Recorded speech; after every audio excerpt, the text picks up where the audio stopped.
บ่ได้พากันเฮ็ดแกงหน่อไม้กินโดนแล้วพอดีมื้อนี้ไอ้ปิ้นออกสวนแล้วเพิ่นเห็นหน่อไม้เพิ่นก็เลยพาสวนเฮ็ดแกงกินเพิ่นออกไปสวนเพิ่นมื้อนี้เพิ่นได้ถังเฮ็ดเผือกแล้วก็หน่อไม้พร้อมหลังจากนั้นเพิ่นก็ซื้อเครื่องเคียงเหียงน้ำมาเลยจ้าส่วนน้องสาวกระทาอยู่เฮือนหน่อไม้เพิ่นก็ได้มาแต่วิญญาณทุกคน 2-3 หน่อเนี่ยหน่อน้อยๆเฮาจะมาแกงใส่เฮ็ดนางฟ้าน้อยนึงให้มันมีสีสันขึ้นไปอีกเพราะว่าหน่อไม้มันน้อยโพดก็ได้ยันบ่พอกินว่าซั่นเฮ็ดนางฟ้าเฮาก็ออกกำลังดีทุกคนได้เก็บทุกมื้อเป็นตาสะอ่อนแต่ละมื้อแต่ละเดนตอนที่แรกว่าสิไปเก็บเอาพอให้ได้ตื้มกันซื่อๆนะแต่ไปฮอดทันเก็บมันมือเลยทุกคนเป็นตาสะอ่อนทุกคนช่วงนี้ถือว่าเป็นช่วงที่เฮารับผลละปลูกว่าซั่นเพราะว่าทุกอย่างกำลังออกรากมากผลไปเลยโดยดีแกงหน่อไม้แต่ละคนใส่หยังแน่ทุกคนพวกเฮานะมีหยังก็ใส่ไปเบิดแต่ที่คาดบ่ได้ก็คือหมักพวกเฮาจะมักใส่หมักเพิ่นก็ส่งสิมันทุกคนหนาวแท้ว่าเบิ่งแต่สีสันแกงหน่อไม้บางคนก็บ่มีสูตรไต่โตหรอกมีหยังก็ใส่ไปเลยไผมักตัวใดก็เอามาใส่มาเบิ่งเฮ็ดนางฟ้าที่เฮาเก็บมาเมื่อกี้นี่ทุกคนเป็นตาสะอ่อนมันมือเลยทั้งเก็บทั้งมันมือไปเฮาจะบ่ได้ปล่อยให้เพิ่นแก่เด้อจะปล่อยให้เพิ่นพอดีกินแล้วจะเก็บเอามาไว้ในตู้เย็นนี่จะเป็นเครื่องเคียงเฮียงหน้าที่เฮาจะใส่แกงหน่อไม้ภายในมื้อนี้จะมีเป็นบัก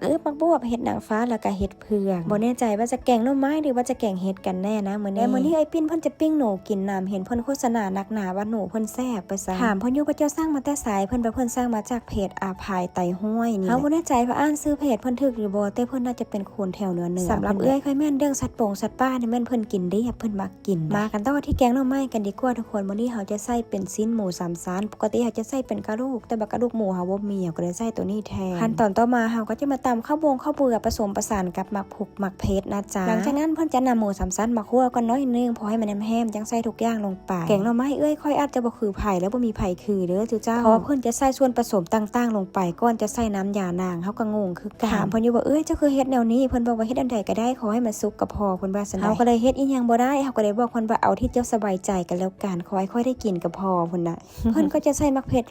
ดอลงไปน้ำเพื่อให้กัดจะได้ซื่นใจตามมาด้วยจะใส่ปลาแดกนะจ๊ะปลาแดกเพิ่นก็เข้มข้นสุดๆเลยทุกคนเป็นปลาแดกโถงที่เพิ่นซื้อมาและตามมาด้วยข้าวเบื่อนะจ๊ะใส่ข้าวเบื่อลงไปให้มันเข้มข้นขึ้นไปอีกเพิ่นว่าจังซั่นแต่ว่าเนาะทุกคนเนาะถ้าว่าขาดข้าวเบื่อนี่เวลาแกงหน่อไม้มันก็บ่ค่อยแซ่บไปเนาะรู้สึกว่ามันเป็นน้ำเหลวแดงๆอยู่หั่นนะสุดท้ายมาเพิ่นก็จะใส่เห็ดใส่ห่อลงไปนะจ๊ะหลังจากนั้นก็โคเล่ให้เข้ากันอีกแป๊บนึงมองเพิ่นก็โพดบอกแบ๊กทุกคนสีสันเริ่มเป็นแต่แซ่บแล้วและว่าสุดท้ายและท้ายสุดเฮาก็จะใส่ผักกะแหน่งลงไปก็เป็นอันเสร็จสิ้นนะจ๊ะทุกคนพร้อมรับประทานจ้าแต่ละคนได้เมนูยังกินเนาะท้ายตั้งแต่คอมเมนต์ให้กันเบิ่งในเด้อและอีกอย่างไผที่มีสูตรแกงหน่อไม้ที่ถูกต้องกว่านี้ก็แนะนำเฮาในเด้อทุกคนเด้อแต่พวกเขามันแกงตามใจเลยนะจ๊ะในขณะนี้แกงหน่อไม้ของพวกเขาก็พร้อมเสิร์ฟและพร้อมรับประทานแล้วจ้ามาเด้อทุกคนเด้อมากินข้าวแรงนำกันเด้อปิ่นค่อยเพิ่นก็จะลองมากินหนูเบิ่งแต่วันหนูเพิ่นนี่เฮาก็ลองชิมดูได้มันก็แซ่บอยู่ทุกคนเป็นสีหอมๆเพิ่นจะใส่มักแค่นนำบ่มีกลิ่นคาวของสัตว์ป่าเลยนะมีแต่กลิ่นหอมพวกเครื่องเคียงอีหยังต่างๆนะโรยรวมแล้วก็แซ่บอยู่ได้ทุกคนส่วนหนูนี่เพิ่นซื้อมาถุงนึง